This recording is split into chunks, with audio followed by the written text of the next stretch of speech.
C'est à partir de la seconde moitié du XVIIe siècle que les premières toiles peintes furent apportées en France par les bateaux de la Compagnie des Indes.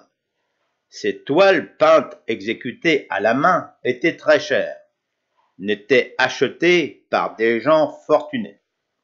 Devant cet engouement, les fabricants, ignorant les procédés de coloration, cherchèrent à les imiter en utilisant des toiles de coton importées des Indes. Ces toiles imitant celles venant des Indes furent rapidement appelées des indiennes. Vous allez voir le procédé d'impression, également des échantillons de tissu que l'on a découverts il y a 25 ans dans les placards des archives municipales de Bolbec, jusqu'à là condamnés. Le tissu. Si par exemple il avait choisi d'imprimer cette petite fleur, lorsque le dessin arrive sur le bureau du graveur, que fait le graveur? Lui, il va décomposer le dessin et il va réaliser autant de planches de bois qu'il y a de couleurs à placer sur le tissu. Vous voyez, cette fleur, elle a 4 couleurs. Le graveur va donc réaliser 4 planches de bois, chacune correspondant à une couleur du motif, et on va appliquer les couleurs à l'aide des planches, les unes après les autres. Alors vous allez me poser la question, quand on a mis la première couleur avec la première planche, comment faisait-il pour que la deuxième couleur avec la deuxième planche vienne se placer exactement au bon endroit? Eh bien regardez, on a disposé sur ces planches des petites pointes. Vous voyez, il y en a une ici, il y en a encore une ici qu'on a recourbée parce qu'elle devient dangereuse, et puis vous en avez encore quelques-unes par ici. On va donc déposer la couleur sur la planche de bois, et on va poser cette planche de bois sur le tissu. Et de cette façon, avec une masse, on va frapper sur cette planche pour déposer uniformément la couleur sur le tissu. Et lorsqu'on frappait cette planche, les petites pointes que je vous ai montrées vont faire des marques dans le tissu. Ça va faire des petits trous, et ces marques, elles vont servir de repères. D'abord pour décaler le motif, parce que ces toiles de coton, elles font environ 30 mètres de long. On a donc plusieurs fois le motif à reporter sur le tissu. Et puis ça va servir également, lorsqu'on va venir mettre la deuxième couleur avec la deuxième planche, et bien cette deuxième planche, elle a exactement les mêmes pointes que la première, aux mêmes endroits. Ce qui fait qu'il n'y a plus qu'à remettre les pointes de la deuxième planche dans les marques de la première pour que la deuxième couleur vienne se placer correctement. C'était astucieux, hein? Alors au début, on a utilisé des planches de bois comme celle-ci. Ça permet d'imprimer des motifs, mais ces motifs sont relativement grossiers. Vous comprendrez qu'on ne peut pas trop aller dans la finesse, parce que regardez, dès qu'on essaye de graver en relief quelque chose de fin dans le bois, ça finit par casser. Alors, premier progrès technique, on va essayer de faire des dessins plus fins et plus jolis. On va donc abandonner cette technique et on va passer à celle-ci. C'est la technique de la lamelle. Vous voyez cet oiseau, il est réalisé à l'aide de lamelles de cuivre ou de laiton. On leur donne une forme et ensuite on les incruste dans le bois. Travail extrêmement délicat parce qu'il faut que toutes les lamelles soient à la même hauteur pour que le dessin s'imprime correctement. Travail très long à mettre en œuvre. On a donc également abandonné cette technique. Et on est passé à celle-ci. Regardez la merveille. Vous voyez la finesse du travail? C'est tellement fin qu'on croirait de la dentelle. Eh bien, c'est du plomb. C'est la technique de la plombine. On va réaliser le motif à imprimer dans une planche de bois que l'on va graver. Mais au lieu de la graver en relief comme ici, on va la graver en creux. C'est-à-dire qu'au lieu de faire des bosses, on va faire des trous. Et ces trous, ils ont la forme du dessin. Et dans ces trous, on va verser un mélange de plomb et d'étain. On l'a chauffé, il est liquide, on le verse dans les trous. Comme il est liquide, il s'étale, il prend la forme du trou, il prend donc la forme du dessin. On va laisser refroidir et on va récupérer le dessin en plomb. Et ce dessin en plomb, on va le clouer sur une planche de bois comme ici. Regardez, on peut voir les petits clous, vous voyez?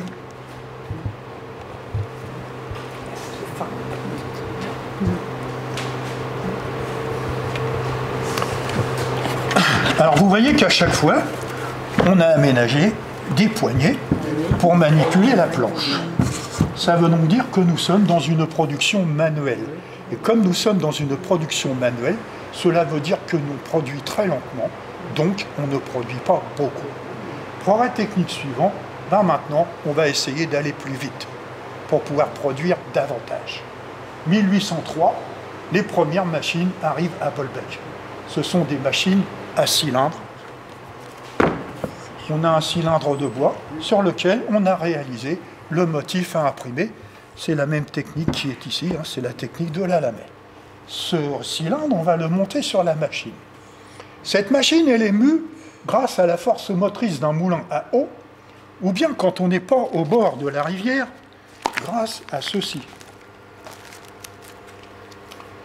C'est une manufacture à manège.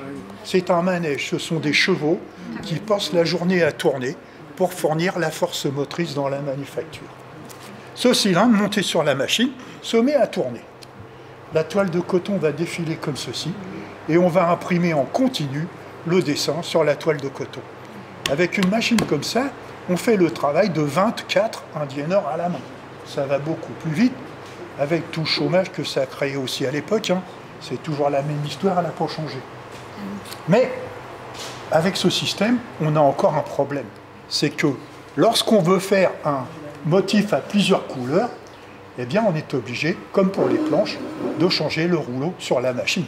Regardez, on peut voir encore que le dessin il n'est pas terminé, la fleur qui est là, on voit le dessin au crayon encore, ça veut dire qu'il y a un autre cylindre qui va venir faire le reste du dessin avec une autre couleur, avec un repère ici, pour que quand j'enlève le premier cylindre, je remette le deuxième dans la même position pour que les deux couleurs viennent s'ajuster correctement l'une par rapport à l'autre. Alors le progrès technique suivant, le voilà. On a là une machine sur laquelle on peut monter plusieurs cylindres. On va pouvoir faire plusieurs couleurs en même temps. Là, on les faisait les unes après les autres. Ici, maintenant, on les fait toutes en même temps. Ça va encore aller plus vite. Avec une machine de ce type, on remplaçait le travail de 100 ouvriers à la main. Vous en avez un exemple ici, tout à fait dans le coin. Vous avez une machine qui pouvait faire 6 couleurs à la fois, qui date des années 1890-1900. Dernier progrès technique, ici, ici, ici et ici, nous sommes sur de l'impression en relief. C'est-à-dire que la couleur vient se loger sur le relief du dessin. On va complètement changer de processus grâce à l'apparition de ceci. On va remplacer le cylindre de bois par un cylindre de cuivre. Et ce cylindre de cuivre, on va graver le dessin directement sur la surface du cylindre. Ce qui fait qu'ici, il n'y a pas de relief. Où vient se loger la couleur? Eh bien, la couleur, elle vient se loger dans le creux du trait de la gravure. Sur la machine, ça donne ça. On a le cylindre qui tourne, le tissu qui défile. Le tissu ne passe qu'une seule fois. Il n'y a qu'un seul passage. Mais il n'y a qu'une seule couleur. Mais la finesse de la gravure dans le cuivre permet de réaliser des hachures de types différents, plus ou moins serrées, ce qui fait qu'avec la même couleur, vous allez obtenir des tons plus ou moins foncés. Plus les hachures sont serrées, plus c'est foncé. C'est le principe de la toile de Jouy. Alors la toile de Jouy, c'est une indienne particulière, puisque c'est une indienne où on va trouver des dessins de personnages ou d'animaux. Tout simplement parce que c'est dans la manufacture de Jouy, en Josas, à côté de Versailles, qu'on a fait les premières indiennes à personnages. C'est devenu tellement célèbre que le terme est resté, toile de Jouy.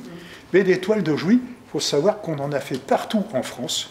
On en a fait à Marseille, on en a fait à Avignon, on en a fait à Bordeaux, on en a fait à Nantes, et on en a fait ici à Bolbec.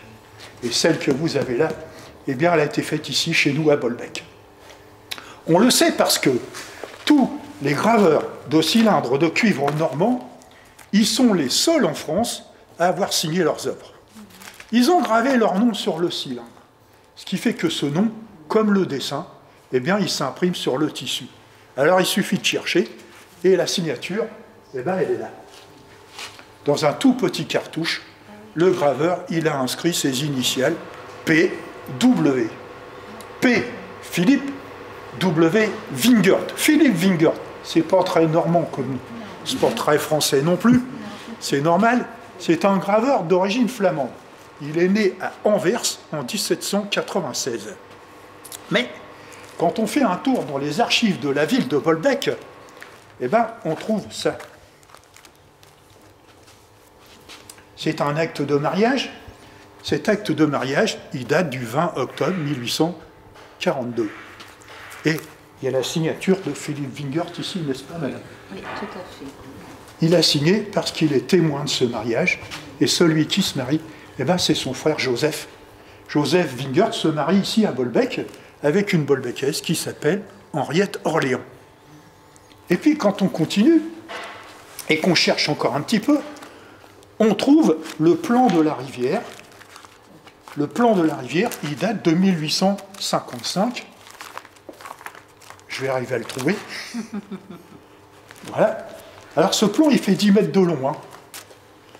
J'ai photographié que la partie qui m'intéressait, et j'ai colorié la rivière en bleu. Vous voyez? Et on a le terrain des Wingert ici, avec le petit rectangle qui montre le bâtiment dans lequel ces toiles étaient fabriquées. C'est bien la preuve que cette toile, elle a été fabriquée ici à Bolbec. Cette toile, elle raconte l'histoire de Guillaume Tell. Quand on agrandit la signature, voilà ce que ça donne. Marius Rollet, R-O-2-L-E-T. Alors Marius Rollet, ben, c'est un graveur qui est né à Rouen en 1795. Et pareil, quand on s'amuse à faire un tour dans les archives de la ville, eh ben, on trouve son acte de mariage. Il s'est marié ici à Bolbec en 1818 avec une Bolbecaise qui s'appelle Flore Darrois. Et puis c'est pas fini parce qu'on trouve aussi les actes de naissance de ses 3 enfants. Ils sont tous les 3 nés à Bolbec. Le premier est né en 1819, le deuxième en 1821 et le dernier ici en 1827 avec la signature de Marius Rollet ici, qui est venu déclarer la naissance de son enfant à la mairie. Marius Rollet est mort à Rouen en 1830. Son dernier enfant est né ici à Bolbec en 1827. C'est d'ailleurs pour cela qu'il quitte Bolbec, parce que cet enfant, 11 mois plus tard, il va mourir, il est malheureux, il veut oublier, il quitte Bolbec et il retourne dans sa ville natale. Donc ces documents, c'est bien la preuve que cette toile, elle a été fabriquée ici à Bolbec. Il est considéré comme le meilleur graveur de Normandie. Je pense qu'en regardant la finesse du travail, notamment la finesse du feuillage, je pense qu'on peut en être convaincu. Fou. Voilà. On va continuer par là-bas. Ah oui, c'est fou. Allez là-bas.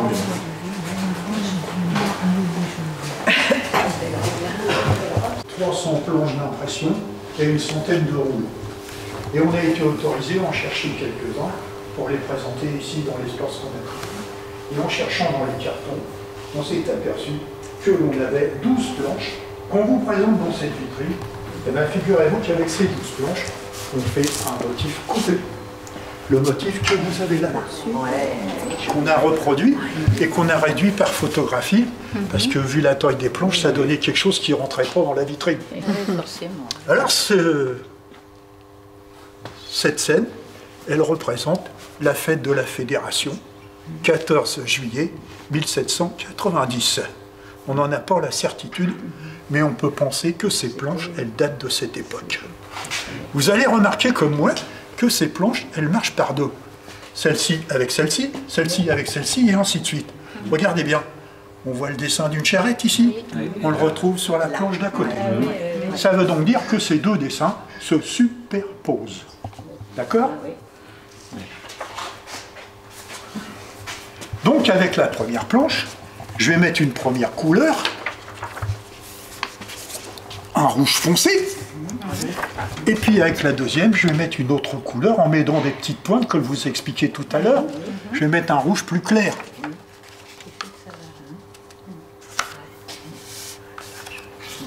Faut que j'arrive à le... Je l'ai peut-être mis à l'envers, je ne sais plus. Non, c'était bon. Ouais. Voilà, c'est mieux. Ça donne un effet d'ombrage. On a une impression de relief. On a fait de la 3D à la Révolution.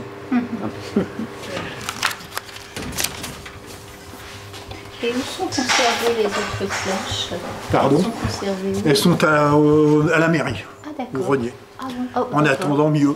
Ah oui, On doit changer, déménager, Ah, d'accord. en espérant avoir plus grand, donc D'accord. on pourra montrer davantage de choses.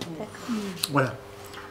Alors, donc je vous disais que ce motif, il représentait la fête de la Fédération, 14 juillet 1790, et on voit le roi Louis XVI qui est là, monté sur l'autel, en train de prêter serment à la Constitution. Et on a un certain nombre de personnages autour qui assistent à la scène. On a ses deux sœurs, ici, Marie-Thérèse, et celle qu'on appelait Madame Royale. Il y a un gamin qui m'a fait l'autre jour. Ah oui, Ségolène. Ici, on a sa femme, Marie-Antoinette, son fils, le dauphin. Et ici, on a un personnage à cheval dont on reconnaît facilement l'uniforme. C'est l'uniforme des gardes nationaux. C'est Lafayette, qui à l'époque était le chef de la garde nationale à Tarbes. Ce motif complet, si je le reporte, je l'imprime sur une toile en décalant légèrement le motif à chaque fois, je vais obtenir la toile de Jouy que vous avez là, et qui est faite tout à la planche, pas au rouleau cette fois. Pensez bien que, rien que pour faire cette partie-là, eh ben, il faut penser les 12 planches. Il y a du pain sur la planche. On va continuer par là-bas.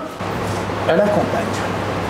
Celle-ci, la danse, et celle-ci, au jardin. Cette toile, ne cherchez pas la signature, il n'y en a pas. Comment est-ce qu'on sait que cette toile elle a été fabriquée ici à Bolbec? Eh bien, c'est pas difficile. Tous les manufacturiers de la ville, à l'époque, déposaient des échantillons de tissu pour se réserver la propriété des dessins. Ces échantillons de tissu étaient déposés au Conseil de prud'homme de l'époque. Le Conseil de prud'homme, à l'époque, il ne servait pas à régler les problèmes entre les patrons et les ouvriers, il servait à protéger les productions locales. Donc ces manufacturiers ont effectué des dépôts d'échantillons au Conseil de prud'homme. Il se trouve que ce Conseil de prud'homme, à l'époque, il siégeait à la mairie, ce qui fait qu'un jour, il y a un employé de la mairie qui monte dans le grenier et qui est intrigué par deux placards qui sont condamnés.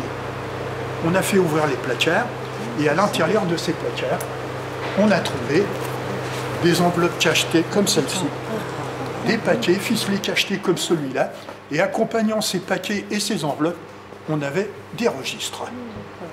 Le manufacturier, quand il venait effectuer un dépôt, le secrétaire du conseil de prud'homme notait un numéro sur le registre et on retrouve le même numéro sur le paquet. Ce qui fait que, quand on ouvre le paquet, on sait déjà, sans avoir besoin de l'ouvrir, on sait combien il y a d'échantillons dans le paquet, parce que c'est noté là. Et on sait aussi, surtout, la date du dépôt et le nom du manufacturier qui a effectué le dépôt. Alors cette toile, ben, il y en a un échantillon parmi les 12 500 qui se trouvent actuellement à la mairie. Il n'est pas de la même couleur.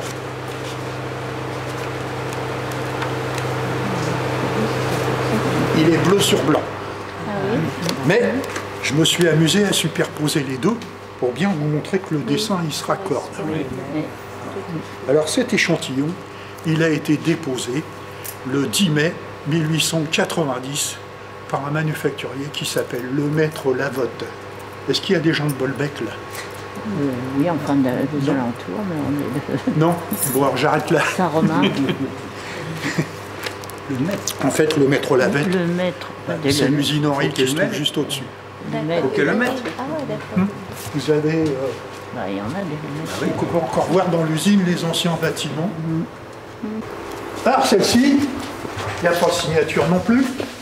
Et il n'y a pas d'échantillon parmi les 12 500 dont je vous ai parlé tout à l'heure. Comment est-ce qu'on sait que cette toile elle a été fabriquée ici à Bolbec? Eh bien, c'est pas compliqué.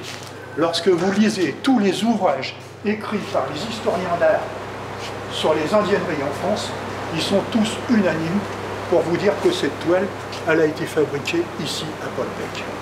Je vais y revenir après. Celle-ci, il y en a aussi un échantillon parmi les 12 500 dont je vous ai parlé tout à l'heure. Il a été déposé le 10 mai 1829 par un manufacturier qui s'appelle Lecoq le Jeune. Alors, il faut savoir qu'à Bolbec, à l'époque, il y avait 3 manufacturiers d'indiennes qui s'appelaient Lecoq. Alors, pour les distinguer, il y avait Lecoq père pour le père, Lecoq fils pour le fils aîné, et puis le petit dernier, c'était Lecoq le Jeune. Alors, ces 2 toiles, quand on les compare, c'est le même style. Regardez. Vous avez des scènes de la vie quotidienne qui sont noyées dans un décor luxuriant de feuilles, de fleurs ou de fruits. Alors ça, c'est typique d'une certaine région, l'Alsace. Et c'est typique d'une certaine ville en Alsace, Mulhouse. Ça s'appelle la typologie mulhousienne. Le fait d'inscrire des scènes de la vie quotidienne dans un décor luxuriant comme ça s'appelle la typologie mulhousienne. Comment se fait-il que des toiles de typologie mulhousienne aient été fabriquées ici à Bolbec? Alors on se renseigne, on va à Mulhouse, musée de l'impression sur étoffe à Mulhouse, je ne sais pas si vous connaissez, allez-y, c'est magnifique. Et là-bas, on apprend que de ce type de toile, il y avait 2 grands spécialistes à Mulhouse, un dessinateur qui s'appelle Georges Zippelius et une famille de graveurs qui s'appelle les Ziegler. À la première hypothèse, Georges Zippelius a vendu des dessins à des manufacturiers de Bolbec. Deuxième hypothèse, il y a un graveur de la famille de Ziegler qui est venu travailler ici à Bolbec. Première hypothèse, quasiment impossible à vérifier à moins d'un énorme coup de chance. Retrouver une facture, par exemple, ou une lettre. Deuxième hypothèse, très facile à vérifier. Si un Ziegler est venu passer du temps ici à Bolbec, peut-être a-t-il laissé des traces dans les archives d'état civil de la ville. Alors c'est ce qu'on a fait. On a commencé à chercher, sachant que cette toile a été déposée en 1829, on a commencé par les registres de 1829. Registre de recensement, registre de naissance, registre de décès, registre de mariage. On a commencé à chercher. 1829, rien. 1830, rien. 1831, rien. 1832, bingo, dans le registre des naissances,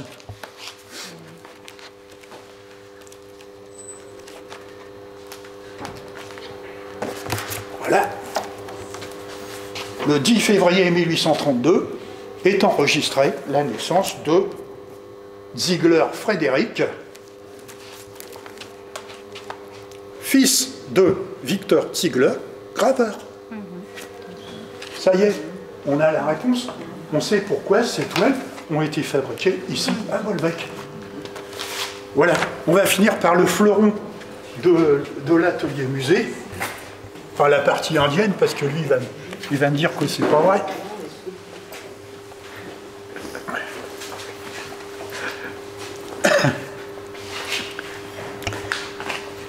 Alors, cette toile, elle s'intitule « La chasse au marais ».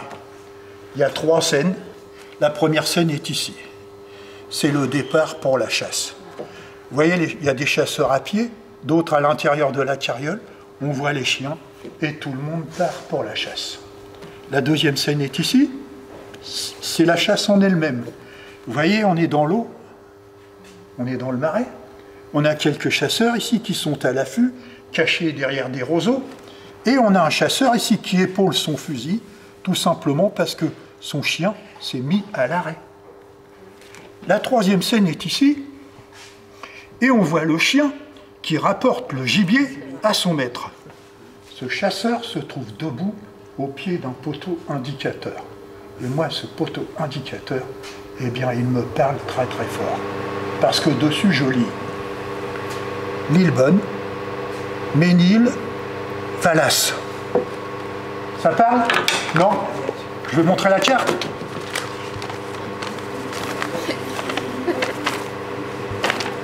Voilà. On est là, Bolbec. Lillebonne. C'est là. Hein? Le Valas, c'est là. Oui. Il y a une très belle abbaye. Et le Ménil, c'est un petit hameau à la sortie de Lillebonne, juste en dehors de la carte ici. Si on regarde le costume de ce chasseur à pied, ça nous donne l'époque approximative de fabrication de cette toile. C'est un costume de l'époque de la Restauration. Ça fixe la fabrication de cette toile dans les années 1820. En 1820, il n'y a pas la carte postale, ça n'existe pas. Il n'y a pas la photographie, ça n'existe pas. Il y a encore moins la télévision. La seule possibilité pour que ce graveur inscrive ses noms dans ce poteau indicateur, c'est qu'il habite la région. Ça ne peut pas s'inventer. Et puis, dans le décor des autres scènes, il a encore ajouté des détails qui, moi, me parlent très très fort. Dans la première scène, il a ajouté le dessin d'un clocher. Vous voyez? Puis dans la seconde, il y en a un autre. Et voilà le premier. On est d'accord, c'est bien le même. Hein? Et bien c'est le clocher de l'église de Bolbec. Et puis voilà le second.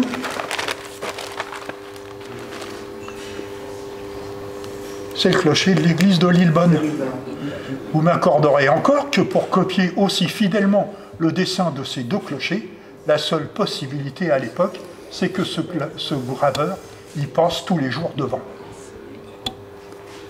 Comme tous les graveurs normands, il a signé son œuvre. Ici. Là, dans le caillou qui est là. F, P-I-E-T-E-R-S. F. Peters. François Peters. Et bien cette signature maintenant, elle va me permettre de vous prouver que ce graveur, il a vécu et travaillé ici à Bolbec. Pour l'instant, je vous ai simplement prouvé qu'il est de la région. Alors on a retrouvé une autre toile. Malheureusement, j'ai que la photographie. Je vais en cacher une partie pour ménager le suspense. Vous voyez, c'est encore une scène de chasse. On a un cerf qui est couché au pied d'un poteau indicateur. Tiens, encore un poteau indicateur. Et sur ce poteau indicateur, on peut lire François Peters, Bolbec. Il a signé, il a indiqué l'endroit où il travaillait. C'est la preuve que ces deux toiles, elles ont été fabriquées ici à Bolbec.